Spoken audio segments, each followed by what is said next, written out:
अस्सलाम वालेकुम। आज हम स्टार्ट करेंगे बर्न इंजरीज से। ठीक है, जनरल सर्जरी का चैप्टर नंबर 13 है ये। अच्छा, बर्न इंजरी की हम लोग देख लेते हैं कि इसकी डेफिनेशन क्या होती है।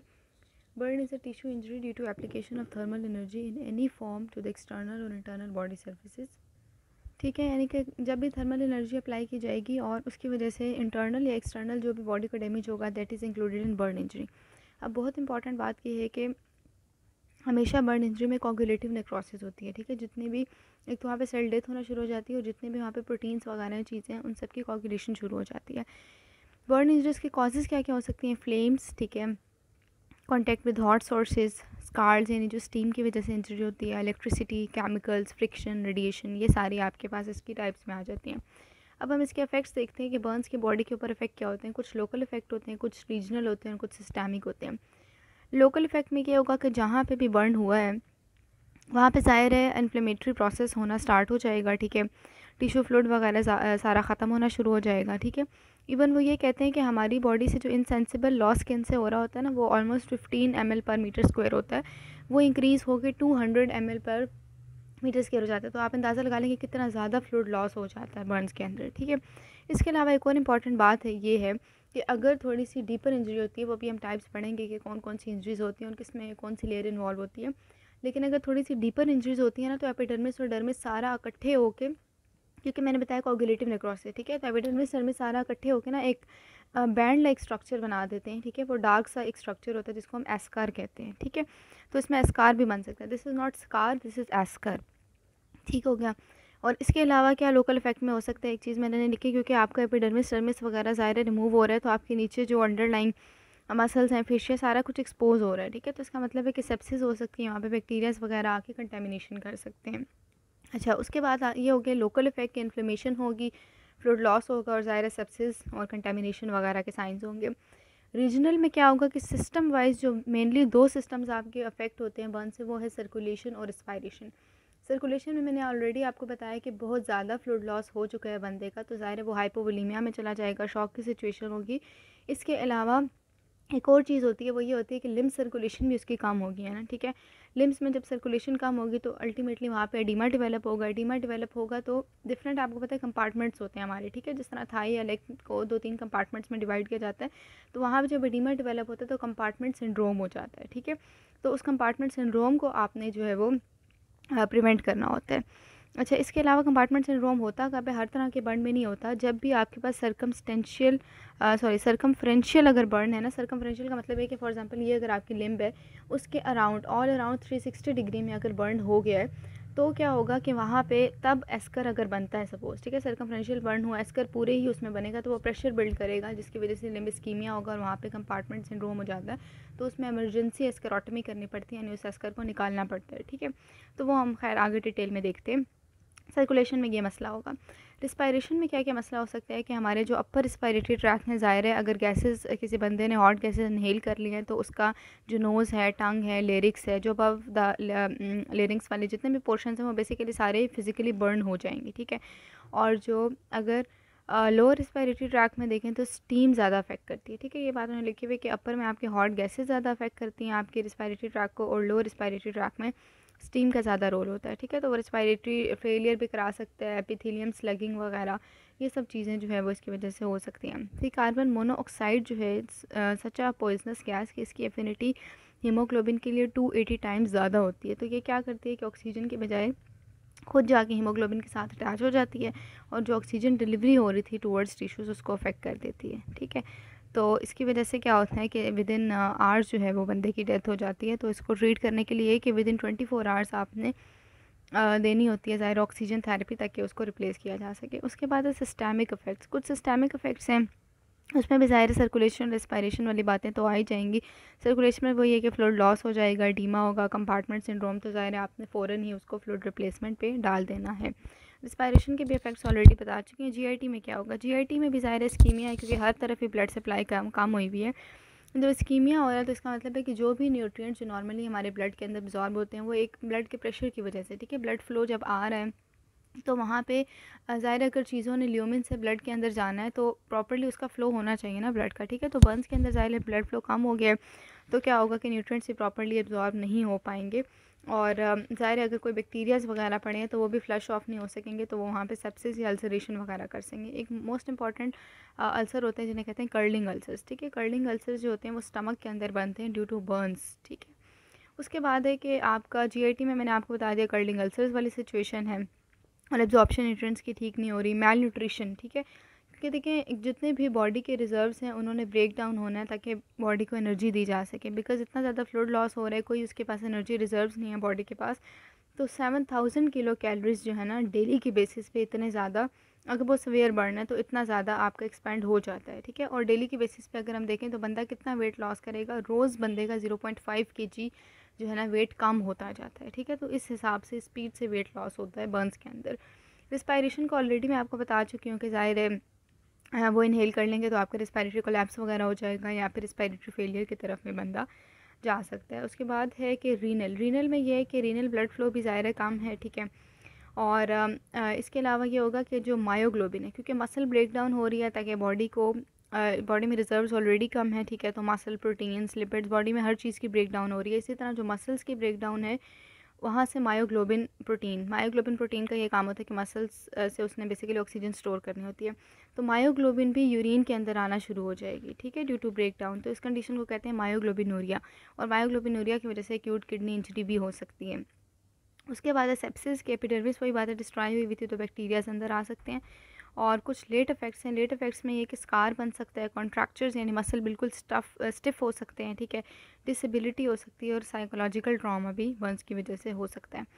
उसके बाद आते हैं कॉम्प्लिकेशंस ऑफ बर्न्स के बर्न्स में क्या क्या मज़ीद उसके कॉन्सिक्वेंसेस हो सकते हैं। नहीं, कॉन्सिक्वेंसेस नहीं, क्लासिफिकेशन ऑफ बर्न्स में है पार्शियल थिकनेस बर्न और फुल थिकनेस बर्न। जो पार्शियल थिकनेस बर्न है ना वो सुपरफिशियल भी हो सकता है और डीप भी, और फुल थिकनेस बर्न एक होता है। अच्छा, फ़र्क क्या है? फ़र्क ये है कि पार्शियल थिकनेस बर्न में आपकी जो एपिडर्मिस है ना उसका कुछ ना कुछ पोर्शन बच जाता है, जबकि फुल थिकनेस में सारी की सारी एपिडर्मिस तो होगी होगी लेकिन डर्मिस भी सारी की सारी डिस्ट्रॉय हो चुकी होगी, ठीक है। तो पार्शियल थिकनेस में भी दो टाइप्स हैं आगे से, एक सुपरफिशियल एक डीप है। अब इसकी जो सुपरफिशियल वाली टाइप है ना उसमें ये होता है कि आपकी जो डर्मिस की दो लेयर्स होती हैं ना, रेटिकुलर और पैपिलरी, ठीक है। डर्मिस की अगर अप टू पैपिलरी लेयर जो ऊपर वाली लेयर है वहाँ तक डैमेज होता है तो वो सुपरफिशियल की कैटेगरी में आएगा। अगर रेटिकुलर तक होता है लेकिन फिर भी कुछ ना कुछ डर्मिस बच जाती है, ठीक है, सारी रेटिकुलर डिस्ट्रॉय नहीं होती, कुछ ना कुछ बच जाती है, तो वो इसकी डीप कैटेगरी में आएगा। और अगर सारी की सारी एपिडर्मिस प्लस डर्मिस भी डिस्ट्रॉय हो चुकी है तो वो फुल थिकनेस में आएगा। जब इसके कुछ फीचर्स हैं जो इंपॉर्टेंट हैं, सुपरफिशियल थिकनेस अगर बर्न है जिसमें सिर्फ पैपिलरी तक इन्वॉल्व हुआ है, ठीक है, तो आपको स्किन के ऊपर रेडनेस नज़र आएगी, ब्लिस्टर्स नज़र आएंगे, और आपको नज़र आएगा कि भाई एपिडर्मिस ख़त्म हो चुकी है। नीचे से एपिडर्मिस जब ख़त्म हो चुकी है तो जो नीचे वाली डर्मिस है ना वो आपको पिंक नज़र आएगी और मॉइस्ट नज़र आएगी, ठीक है। और ये कैसे हम चेक करते हैं कि सुपरफिशियल है या डीप है? आपने प्रेशर अप्लाई करना है। अगर प्रेशर अप्लाई करने से कैपिलरी रीफिल दोबारा हो जाते हैं यानी फ़ौरन से डर्मिस पिंक हो जाती है तो इसका मतलब है कि येस यहाँ पे कैपिलरी रीफिल अभी भी है, वो इंटैक्ट है, ठीक है। इसके अलावा ये होता है कि यहाँ पे सेंसेशंस आपकी नॉर्मल है, नर्व्स ख़राब नहीं होती, नर्व्स जो है वो डैमेज नहीं होती, जिसकी वजह से ये वाला जो बर्न होता है सुपरफिशियल बहुत पेनफुल होता है, ठीक है। और साथ ही अगर हम needle prick sensations pin prick sensations बंदे की चेक करेंगे तो वो भी ठीक होंगे बिल्कुल। ये वाला जो बर्न होता है 2 वीक्स के अंदर अंदर ये स्कार बना देता है, ठीक है, नहीं बल्कि ये हील कर जाता है, स्कार नहीं बनाता। स्कार आपका जो है वो डीप वाला बनाता है। उसके बाद ये है कि इसका ट्रीटमेंट जो नॉन सर्जिकल करना पड़ता है। डीप में आ जाते हैं तो डीप में अब सारी उससे उल्टी बातें हैं कि आपका जो डर्मिस आपको नीचे से नज़र आ रही है वो मॉइस्ट नहीं होगी, ठीक है, उसमें कैपिलरी रीफिल भी नहीं होगा। आप अगर प्रेशर अप्लाई करके देखेंगे नर्व्स ख़राब हो चुकी हैं, ठीक है, तो पेशेंट को पेन भी नहीं होगा। और दूसरी बात ये कि अगर आप शार्प या ब्लंट जो है सेंसेशंस में डिफ्रेंशिएट करने की कोशिश करेंगे तो वो भी पेशेंट नहीं कर पाएगा क्योंकि उसकी सेंसेशंस अफेक्ट हो चुकी हैं। और ये वाला जो बर्न है उसको 3 या 3 से ज़्यादा वीक्स लगते हैं हील करने में, और इसमें स्कारिंग होती है, ठीक है, और इतनी ज़्यादा स्कारिंग होती है कि उससे हम कहते हैं हाइपरट्रॉफिक स्कारिंग, जिस तरह किलोइड्स वगैरह बन जाते हैं। उसके बाद है full thickness burn. Full thickness में पता चल रहा है कि सारी की सारी ही डर्मिस जो है वो बर्न हो चुकी है, तो बिल्कुल कोई आपको जो है ना पिंक या उस तरह की रेडिश अपीयरेंस नहीं नज़र आएगी, बिल्कुल एक हार्ड लेदरी सा अपीयरेंस हो जाएगी, ठीक है। और या तो नॉर्मल स्किन का कलर होगा या चैरेट ब्लैक, ठीक है, बिल्कुल ब्लैक कलर होगा, और वो ज़ाहिर डिपेंड करेगा कि कितनी देर तक जो है वो कैपिलरी रिफिल हुआ नहीं है। इवन ब्लू कलर की वेसल्स, थ्रोम्बोज्ड वेसल्स भी आपको जो है वो नज़र आएंगी, ठीक है। और ज़ाहिर है इसके अंदर कोई नीडल वगैरह करेंगे जो सेंसेशन चेक करने के लिए, तो ना पेशेंट को पेन होगा ना ब्लीडिंग होगी, ठीक है। तो इसमें इस तरह के जो बर्न्स होते हैं बहुत डेंजरस होते हैं और उनको ज़ाहिर है फ़ौरन से आपने ग्राफ्टिंग करनी होती है या फ्लैप्स वगैरह लगा के उसको ठीक करना होता है कि कोई क्लासिफिकेशन। उसके बाद आ जाते हैं डिटर्मिनेंट्स ऑफ बर्न इंजरी। ये कैसे पता चलेगा कि कितना ज़्यादा बर्न हुआ है, ठीक है। तो डिटर्मिनेंट्स ऑफ बर्न इंजरी में कुछ चीज़ें हैं, 5-6 चीज़ें जो कि हमें देखनी होती हैं। सबसे पहले TBSA। TBSA means total body surface area that is burned, ठीक है, कि बॉडी में कितना जो एरिया है वो बर्न हो चुका है। दूसरी चीज़ देखते हैं इन्हेलेशनल इंजरी की, कहीं उसने इन्हेलेशन के थ्रू तो नहीं, रिस्पायरेटरी ट्रैक तो नहीं उसका डैमेज हुआ, ठीक है। फिर उसके बाद देखते हैं डेप्थ ऑफ बर्न के कितना ज़्यादा वो अंदर तक गया है। वही बात है रिस्पायरेटरी की इन्वॉल्वमेंट। सरकमफ्रेंशियल बर्न मैंने आपको बताया था कंपार्टमेंट सिंड्रोम कॉज कर देता है। Patient under 2 years of age and above 60, ये बहुत इंपॉर्टेंट है। अगर 2 साल से छोटा पेशेंट है या फिर 60 से अबव, तो उसमें जो है ना वो आपने क्योंकि मोर्टेलिटी रेट ना इन एजेस के साथ रिलेटेड होती है। मोर्टेलिटी का फार्मूला उन्होंने लिखा है percentage body surface area plus age into 100, ठीक है। यानी मेनली जो है अगर बर्न से किसी की डेथ हो रही है तो वो दो चीज़ों पे डिपेंड कर रही है, एक तो उसकी एज पे और जितना बॉडी सरफेस एरिया है। उसके बाद है बर्न सेंटर रेफरल क्राइटेरिया, ठीक है, कि अगर फॉर एग्जांपल किसी को बर्न हो गया है तो आपने उसको बर्न सेंटर कब भेजना है, उसके लिए क्या क्या सिचुएशंस हैं। एक तो ये है कि अगर उसने इनहेल कर लिए, ठीक है, मतलब एयर में इंजरी है, या कोई ऐसा बर्न है जिसको फ़ौरन से फ्लूइड्स लगाने की ज़रूरत है, कोई ऐसा बर्न है जिसमें फ़ौरन से आपको सर्जरी करनी है, ठीक है, फॉर एग्जांपल स्क्लेरोटमी करनी है, सर्कमफ्रेंशियल बर्न है, पार्शियल या फुल थिकनेस बर्न है। ये बहुत इंपॉर्टेंट बात है। अगर 10 ईयर्स से कम में 10% से ज़्यादा एरिया इन्वॉल्व है या 50 ईयर्स से ज़्यादा में, तो तब आपने करना है, ठीक है। मतलब under 10, less than 10 and more than 50, इन दोनों एजेस ग्रुप में अगर 10% of total body surface area से ज़्यादा एरिया इन्वॉल्व है तो आपने फिर क्या करना है, उसको ज़ाहिर है ख़ास जो है वो कंसर्न देनी है और उसको उस तरह से डील करना है, ठीक है। तो पार्शियल थिकनेस या फुल थिकनेस पर अगर बाकी एज ग्रुप्स में 20 से ज़्यादा है तो तब आपने ज़्यादा फोकस करना है। और कोई ऐसा पेशेंट है जिसको ऑलरेडी कोई मेडिकल कॉम्प्लिकेशन है, ठीक है, तो वो बर्न के साथ आया, उसको आपने जल्दी ट्रीट करना है। हैंड्स, फीट, पेरिनियम, इनमें अगर सिग्निफिकेंस जो है सिग्निफिकेंट बर्न हुआ है तो तब आपने देखना है। वही बात एक्सट्रीम ऑफ एज। और बाकी ये है कि अगर कोई इलेक्ट्रिकल बर्न या फिर एसिड का है तो ज़ाहिर है उसको भी आपने आगे भेज देना है। अच्छा, फिर एक होती है प्री हॉस्पिटल केयर, यानी कि आपने उस वक्त क्या क्या उसको केयर देनी है, ठीक है, रेस्क्यू का जो बेसिकली काम होता है। उसके बाद जो है वो उसको हॉस्पिटल भेजेंगे तो हॉस्पिटल में कैसे उसको असिस्ट किया जाएगा और क्या क्या उसकी केयर होती है, ठीक है। अब प्री हॉस्पिटल केयर में होता है कि सबसे पहले तो रेस्क्यू जो बचा के लाए उसकी सेफ्टी आपने इंश्योर करनी है। बर्निंग प्रोसेस को रोकना है, इसके लिए एक इम्पॉर्टेंट वो होता है, बर्निंग प्रोसेस के लिए होता है ड्रॉप एंड रोल मेथड, ठीक है। अभी आपको बताती हूँ ड्रॉप एंड रोल मेथड ये होता है। ड्रॉप एंड रोल मेथड ये कि आपने बंदे को ये कहना है कि वो ज़मीन पर लेट जाए, ठीक है, प्रोन पोजीशन में, और अपने फेस को हाथों से कवर कर ले ताकि वो आग से बचा जा सके, ठीक है। दूसरा ये है कि ये हो गया ड्रॉप, ठीक है, यानी कि वो ज़मीन पे लेट जाए। उसके बाद रोल, यानी अपने आप को वो रोल करे ओवर द ग्राउंड, जिसकी वजह से कुछ ना कुछ हद तक आपकी जो फायर है एक्सटिंग्विश हो सकती है। और साथ ज़ाहिर है दूसरे भी आपने टेक्निक्स करनी है कि फायर को बुझाया जा सके। उसके बाद ये कि बाकी ABCD आपने मेंटेन करनी है, ठीक है, कूलिंग करनी है 10 मिनट्स के लिए ताकि उसका पेन कम हो और जो माइक्रोवास्कुलर डैमेज हो रहा है वो भी कम से कम हो सके। लेकिन आपने याद रखना कि बहुत ज़्यादा कूलिंग नहीं कर देनी कि ये ना हो कि पेशेंट आपका हाइपोथर्मिया में ही चला जाए। ऑक्सीजन देनी है और बर्न लिम्स की एलिवेशन करनी है ताकि स्वेलिंग, एडीमा या फिर कंपार्टमेंट सिंड्रोम ना हो सके, ठीक है। अच्छा, अब बर्न पेशेंट आपके पास आ गए हैं, आपने ये सब ABCD वगैरह, रोल एंड ड्रॉप मेथड, ये सब कुछ तो कर लिया, ऑक्सीजन दे दी, लेकिन अब उसको असेस कैसे करना है कि उसका कितना बर्न हुआ है और उसको हॉस्पिटल भेजना है या नहीं भेजना। असेसमेंट 5 तरह से होती है। सबसे पहले होती है एयरवे असेसमेंट। आपने ये चेक करना है कि उसके एयरवे इंटैक्ट है या नहीं। उसके लिए आपने क्या करना है, ETT, ठीक है।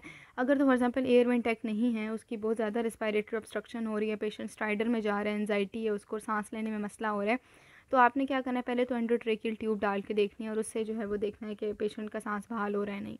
उससे नहीं होता तो क्रिकोथायरॉयडोटमी करनी है, ठीक है। ठीक है, उससे आपने देखना है। लेकिन अगर वहाँ से भी नहीं हो रहा तो ज़ाहिर है फिर आपको इमरजेंसी ट्रेकियोस्टमी तक भी जाना पड़ सकता है, ठीक है।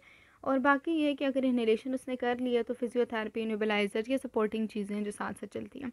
Assessment of percentage of burn, ये कैसे पता चलेगा कि कितना ज़्यादा जो है वो बॉडी का पोर्शन बर्न हो चुका है, ठीक है। इसमें 3 चीज़ें आती हैं, 3 रूल्स हैं बेसिकली जिसे हम लोग फाइंड आउट करते हैं। एक तो ये रूल है small and patchy areas of burn, ठीक है।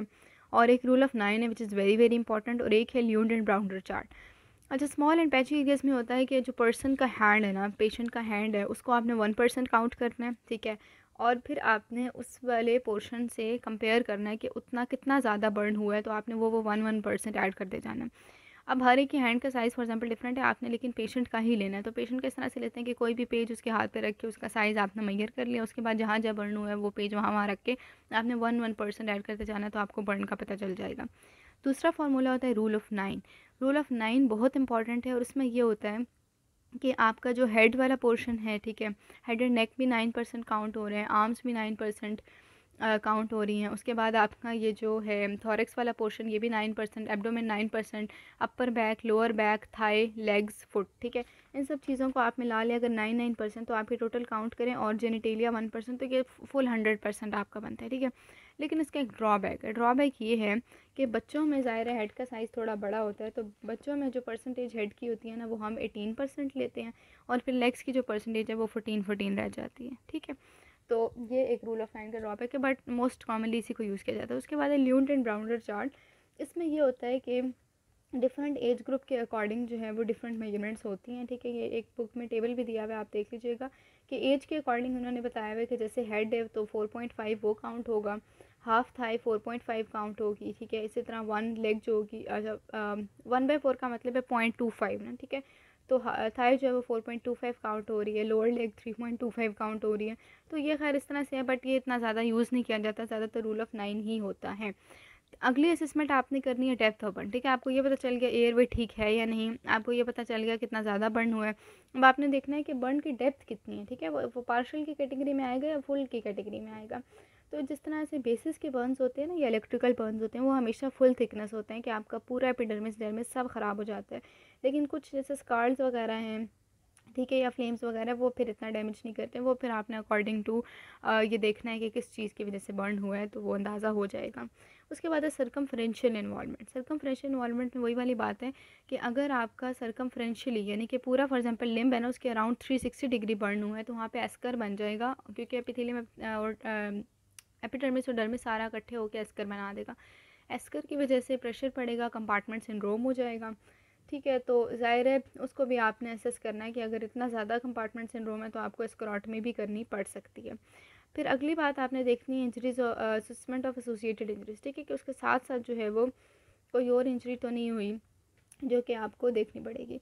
तो ये वीडियो थोड़ी लंबी होगी, उसके बाद हम हॉस्पिटल मैनेजमेंट नेक्स्ट पार्ट से शुरू करते हैं। ये अभी तक प्री हॉस्पिटल मैनेजमेंट हमने देखी है। Thank you.